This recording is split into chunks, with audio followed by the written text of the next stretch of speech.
अस्सलामुअलैकुम वरहमतुल्लाहि वबरकातुहू। मैं जैद पटेल, आप देख रहे हैं स्ट्रेट फॉरवर्ड। हिजाब बुरखे के ताल्लुक से बहुत सारे लोगों का यह मानना है ये एक तरह का जुल्म है, एक ऑपरेशन है औरतों के ऊपर। आज के वीडियो में इंशाल्लाह मैं आपके सामने 15 पॉइंट्स के जरिए एक ऑल्टरनेट एनालिसिस रखना चाहता हूं और मैं आप सबसे सिर्फ ये रिक्वेस्ट करता हूं कि एक ओपन माइंड के साथ आप इस वीडियो को जरूर देखें इंशाल्लाह। Point number 1, matter of faith. Quran के वर्सेस अगर आप पढ़ें तो आप क्लियरली देख सकते हैं कि बिलीविंग विमेन से बात हो रही है, ईमान वाली औरतों से बात हो रही है। उनसे कहा गया है कि उन्हें अपनी ब्यूटी को कवर करना है, ये उनके ईमान का तकाजा है, ये उनके बिलीफ का रिक्वायरमेंट है। हम देखते हैं कि अलग अलग मजहबों में उस बिलीफ की वजह से बहुत सी औरतें अलग अलग चीजें करती हैं। किसी मजहब में आप देख सकते हैं कि बालों को शेव भी किया जाता है, औरतें बाल शेव करती हैं, कहीं पे परमानेंटली कोई पर्टिकुलर लिबास पहनती हैं। इस्लाम के अंदर ऐसा नहीं है कि कोई परमानेंट स्टेप है, ये जो हिजाब है ये एक टेम्पररी चीज है। औरतें अपनी ब्यूटी औरतों के सामने बता सकती हैं। क्लोज रिलेटिव्स, महरम जिनसे शादी करने की इजाजत नहीं है, उनके सामने अपनी ब्यूटी बता सकती हैं, लेकिन उनके अलावा जो दूसरे मर्द है उनके सामने बेपर्दा आने मना किया गया है। पॉइंट नंबर 2, जो पब्लिक ऑब्सिनिटी आज हमें दिखाई देती है, जिस तरह से अवामी तौर पर पब्लिकली जिस तरह से कम लिबास और बेहयाई मिल रही है, ये एक बहुत ही रीसेंट फिनोमेना है। बहुत ही रीसेंट वक्त के अंदर इस तरह से ये चीज़ आम हुई है। अगर आप ये वीडियो देखें, ये 1901 की यानी 125 साल पहले की वीडियो है। इसमें अगर आप देखें तो आप देख सकते हो ब्रिटिश औरतें मैनचेस्टर में किस तरह से कौन सा लिबास पहनी हुई है। आपको ऐसा लगेगा जैसे कि मुस्लिम औरतें हैं। अगर आप गूगल में जाकर एक सर्च करें 1800s आउटडोर ड्रेसिंग, तो आपको क्या मिलेगा? आपको मिलेगा कि कहीं पर केप पहना जाता था, हैट पहनी जाती थी, लॉन्ग स्कर्ट्स होते थे, लॉन्ग स्लीव शर्ट्स होते थे, कोई स्कार्फ पहनता था। इस तरह से एक तरह से कवर्ड रखा जाता था। ये जो पब्लिकली आज ऑब्सिनिटी पाई जाती है, बेहयाई पाई जाती है, ये एक तरह का रीसेंट फिनोमेना है। आपको ये कह सकता है कि अभी ही लिबरेट हुए हैं, लेकिन ये भी तो हो सकता है कि पहले ये चीज में बेटर अंडरस्टैंडिंग प्रिवेल होती थी। पॉइंट नंबर 3, आइए हम मेन सवाल पर आते हैं। जो लोग हिजाब को अपोज करते हैं, बुरखे को अपोज करते हैं, उनका यह कहना है कि बॉडी अगर जाहिर होती है, कोई लेडी की, कोई औरत की अगर बॉडी जाहिर होती है तो उससे कुछ नहीं होता, ये आपकी सोच में है, कुछ नहीं होता। अच्छा नहीं होता है? तो आप ये बताओ कि एडवर्टाइजिंग में एक पेन से लेकर गाड़ी के टायर से लेकर इंडस्ट्रियल प्रोडक्ट्स तक आपको ऐसा क्यों दिखता है कि वहां पे औरतों का इस्तेमाल किया जाता है, वहां पे फीमेल्स को लाया जाता है खास? और आप इस रिपोर्ट को देख सकते हैं, कॉग्निटिव साइकोलॉजी में ये चीज साबित शुदा है, ये चीज प्रूवन है कि इस तरह की जो बेहयाई है इट एक्चुअली सेल्स। इसकी वजह से एडवर्टाइजमेंट्स में एक सर्टेन रिस्पांस आता है। फिल्मों के अंदर जब ये चीज होती है तो फिल्मों को एक सर्टेन रिस्पांस मिलता है। गलत है, नहीं होना चाहिए, लेकिन उन्हें एक सर्टेन रिस्पांस मिलता है। आप खुद देख सकते हैं इंटरनेट पर, सोशल मीडिया में ऐसी वीडियोस जिसके अंदर ऑब्सिनिटी है, ऐसी वेबसाइट जहां ऑब्सिनिटी है, वहां उन्हें एक सर्टेन रिस्पांस आता है। आप खुद देख सकते हैं यूट्यूब के थंबनेल्स में कोई क्लिकबेट के तौर पर भी अगर कोई थंबनेल वैसा लगा दिया जाता है तो उसमें एक रिस्पांस रहता है। गलत है ये बात, लेकिन कोई अगर ये कहे कि उससे कुछ नहीं होता तो ये बात तो बिल्कुल गलत है। अच्छा आप बताओ, अगर कुछ नहीं होता है तो ऐसा क्यों है कि इंटरनेट पर जो बेहयाई बेचने वाली, ऑब्सिनिटी बेचने वाली जो वेबसाइट्स होती हैं, वो वेबसाइट्स के अंदर फिर लोग जाकर क्यों इतना खर्चा करते हैं? क्यों हमें मिलता है कि ये वेबसाइट्स में जो बिजनेस किया जाता है, ये गलत गंदा बिजनेस, उसके टर्नओवर की साइज तकरीबन 93 बिलियन यूएस डॉलर्स यानी कि 6.25 लाख करोड़ रुपए का सालाना बिजनेस होता है। आप बताओ, अगर कुछ नहीं होता तो ऐसा क्यों है कि लोग वहां जाके पैसे देते हैं? अगर कुछ होता ही नहीं है, कुछ होता ही नहीं है वो स्किन से, कुछ नहीं होता, तो why do people go and give money over there? आप इस स्टडी को देखिए, साबित हो चुका है कि फीमेल ब्यूटी देखने से मेल ब्रेन पर असर पड़ता है। जिस तरह से खाना खाने से एक असर होता है, जिस तरह से दवा पीने से एक असर होता है या ड्रग से असर होता है, तो फीमेल ब्यूटी को देखने से भी एक क्लियर कट असर होता है। इट्स हार्ड वायर्ड इनटू अस, मतलब एक टोटल चीज एक अंदर इंट्रिंसिकली फिट है। और आप जरा लॉजिकली सोचो, अगर ऐसा कुछ होता ही नहीं तो फिर इंसानी नस्ल कैसे कंटिन्यू होती है? अगर कोई अट्रैक्शन होता ही नहीं तो इंसानी नस्ल खत्म हो जाती, the human species would have ceased to exist. तो let's stop arguing about this. ये चीज के बारे में प्लीज आर्ग्यूमेंट बंद करते हैं कि कुछ नहीं होता। लेट्स स्टॉप दैट, आगे की बात करेंगे। पॉइंट नंबर 4, अब हम दो सोसाइटीज को एक्चुअली कंपेयर करेंगे इंशाल्लाह। एक तरफ एक इस्लामिक सोसाइटी है जो इस्लामिक सिस्टम ऑफ चेस्टिटी में बिलीव करती है, वहां पर हिजाब भी है, फाइनेंशियल जिम्मेदारी औरतों पर बिल्कुल नहीं है, और सेग्रीगेशन है, यानी मर्दों और औरतों में मिक्सिंग नहीं है। दूसरी तरफ एक ऐसी सोसाइटी है जो हिजाब में नहीं बिलीव करती, तो आप देख सकते हो कि वहां पर इंटरमिंगलिंग भी है, वहां हिजाब नहीं है, और जैसा कि आमतौर पर सोसाइटी में होता है, फाइनेंशियल जिम्मेदारी मर्दों और औरतों में दोनों में शेयर्ड होती है। आप इस बैरोमीटर को देख सकते हैं, एक तरफ एक मॉडेस्ट सोसाइटी है जो कवर्ड है, दूसरी तरफ एक एक्सपोज सोसाइटी है। सवाल ये उठता है कि क्या ऐसी कोई एक्सपोज सोसाइटी दुनिया में है? तो हाँ है। आज आप देख सकते हैं कि वेस्टर्न नेशंस में आमतौर पर एक एक्सपोज कल्चर ही फॉलो किया जाता है। हमें यह देखना है कि इस कल्चर से क्या रिजल्ट सामने आ रहे हैं। एक्सपोज सोसाइटी में, जैसे कि पॉइंट नंबर 3 में हमने देखा, ये अट्रैक्शन जो मौजूद है वो अट्रैक्शन अनकंट्रोल्ड छोड़ा गया है। अब जाहिर सी बात है उससे कुछ ना कुछ असर होगा, और क्या रिजल्ट मिल रहा है आप खुद देख सकते हैं। आप देखोगे अमेरिका में 40% बच्चे आउटसाइड मैरिज पैदा हो रहे हैं। पूरे के पूरे यूरोपियन यूनियन की 28 कंट्रीज का एवरेज ये है कि 40% बच्चे आउटसाइड मैरिज हो रहे हैं। यूके में हमें मिलता है 47% बच्चे 2012 में आउटसाइड मैरिज पैदा हो रहे थे, उसके बाद तो फिगर और आगे बढ़ा है। और आइसलैंड में तो 66% बच्चे आउटसाइड मैरिज है। फ्रांस में 57% बच्चे, यानी 100 बच्चे अगर पैदा हो रहे हैं तो 57 बच्चे फ्रांस में आउटसाइड मैरिज पैदा हो रहे हैं। अब जब बच्चे आउटसाइड मैरिज पैदा होते हैं, फादर इतना कमिटेड नहीं है कि मां से ऑफिशियली मैरिज करे, शादी करे। वो जो ऑब्सीन कल्चर वहां से एक्सपोजर से स्टार्ट हुआ, वो अडल्ट्री और एक्स्ट्रा मैरिटल अफेयर्स तक पहुंचा, उसकी वजह से बच्चे पैदा हुए, आउटसाइड मैरिज। पॉइंट नंबर 5, क्या आपको पता है ऐसे बच्चे जो आउटसाइड मैरिज पैदा होते हैं उसके बाद क्या होता है? बहुत सारे केसेस में फादर मां को छोड़ देता है। बच्चा किसके पास रहता है? 80% केसेस में मां के पास ही रहता है, और फिर माओं को वो बच्चा बड़ा करना पड़ता है। उन्हें मां का भी रोल प्ले करना होता है, बाप का भी रोल प्ले करना होता है।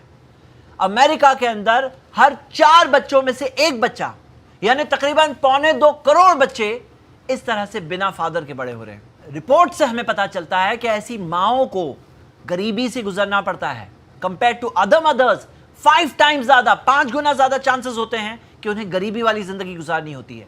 और 28% और 28% ऐसी माओं को सिवियर मेंटल डिसेबिलिटी हो जाती है।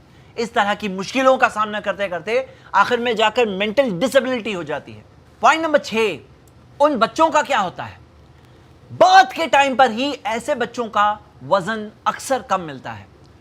कई बार बर्थ के टाइम पर बहुत सारी बीमारियां, बहुत सारी परेशानियां होती है। डेवलपमेंट में हम देखा जाता है कि ऐसे बच्चों को, रिपोर्ट से पता चलता है हमें, उनका डेवलपमेंट बाकी बच्चों के कंपैरिजन में पुअर होता है। आप देख सकते हो एकेडमिक परफॉर्मेंसेस, ऐसे बच्चों के जो सिंगल मदर्स के पास बड़े होते हैं, ऐसे बच्चों के एकेडमिक परफॉर्मेंसेस खराब होते हैं। आप ये रिपोर्ट्स पढ़ सकते हैं। इमोशनल तौर पर, बिहेवियरल तौर पर उनमें स्टेबिलिटी नहीं होती है।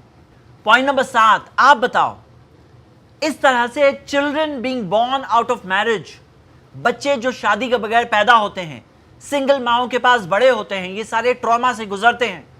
क्या ये सिस्टम को रोकने की जरूरत नहीं है? क्या आपको ऐसा नहीं लगता कि अगर रोका नहीं गया तो आने वाले सालों में तो मैरिज का इंस्टीट्यूशन ही खत्म हो जाएगा, शादी का सिस्टम ही खत्म हो जाएगा वो सारी कंट्रीज में से। और वही कल्चर आप देखते हैं कि वहां से एक्सपोर्ट होकर थर्ड वर्ल्ड कंट्रीज में, डेवलपिंग नेशंस के अंदर, जो उनकी तरफ देख करके उन्हें आइडलाइज करते हैं और हर चीज को इमिटेट करते हैं। क्या रोकने की जरूरत नहीं है? आप देखोगे कि ब्रिटिश एमपीज ने प्रोटेस्ट किया था 2016 में पार्लियामेंट में। उन्होंने कहा था कि कुछ मेजर्स लाना जरूरी है ताकि लोग बच्चों को शादी के अंदर पैदा करें, ताकि हमारे जो बच्चे, जो फ्यूचर की नेक्स्ट जनरेशन है, जो इस तरह के ट्रॉमा से गुजरते हुए बचपन गुजार रहे हैं, तो वो नेक्स्ट जनरेशन का क्या होने वाला है। आप देखोगे इसी वजह से अमेरिका के अंदर 7 टैक्स बेनिफिट्स दिए जाते हैं मैरिड कपल्स को, कि आप शादी करके, शादी के तहत आप बच्चे पैदा करो, आपको 7 अलग अलग टैक्स बेनिफिट्स मिलेंगे।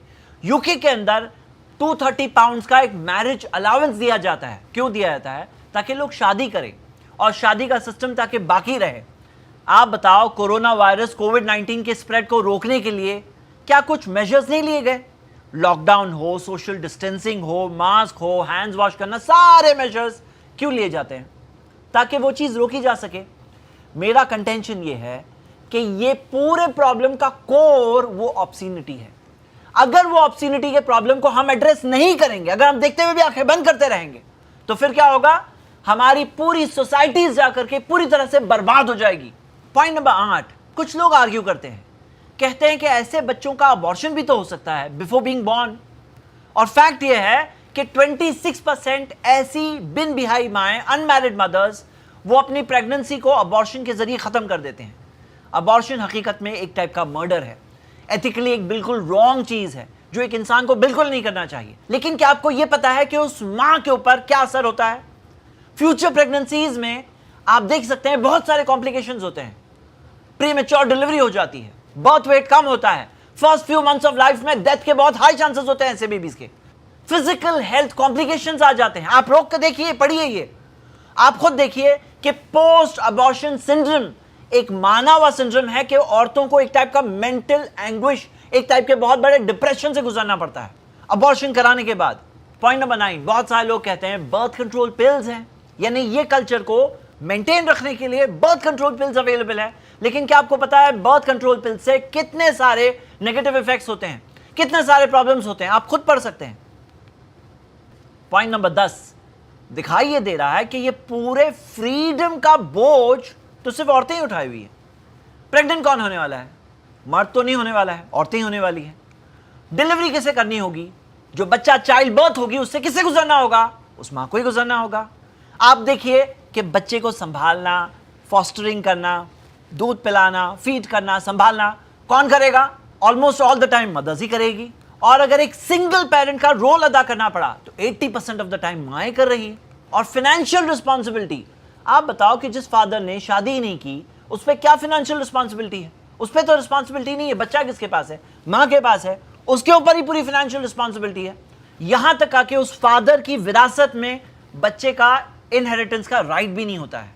और आप देखिए मेडिकल प्रॉब्लम्स जो होते हैं अबॉर्शन में, उससे किसे गुजरना होगा? मां को गुजरना होगा। सारे बर्थ कंट्रोल पिल्स अगर यूज किए जाते हैं तो उसके अंदर सारे नेगेटिव इफेक्ट्स जो होते हैं किसे आएंगे? मां को ही आएंगे। यानी आप अगर देखें ये पूरे फ्रीडम के नाम में जो एक सिस्टम दिया जा रहा है वो हकीकत में एक्सप्लॉयटेशन है। किसका? औरतों का।